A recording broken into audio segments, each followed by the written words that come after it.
Welcome back to my YouTube channel. Today I am going to tell you about how to recover deleted messages on WhatsApp for iPhone. If you've accidentally deleted your WhatsApp chats on your iPhone, don't panic, there are a few ways you can recover them.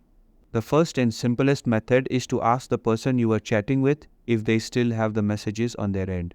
If the messages are still visible in their chat history, they can either screenshot the conversation or export the chat and send it to you. This is an easy and direct way to retrieve the lost messages, especially if they haven't been deleted on the other person's device. However, if asking someone feels awkward or isn't an option, don't worry, there are other solutions. The second method involves using iCloud Backup to restore your WhatsApp messages. WhatsApp allows you to back up your chats automatically to your iCloud account.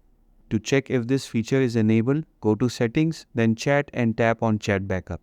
If a recent backup exists, you can recover your deleted chats by uninstalling WhatsApp from your iPhone. Once uninstalled, reinstall the app from the App Store and verify your phone number.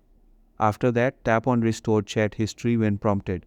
WhatsApp will then restore all your messages from the most recent iCloud backup, including those that were deleted after the backup was made. This method is safe, simple, and doesn't require any third-party apps. Just make sure your backup was recent enough to include the deleted messages you want to recover.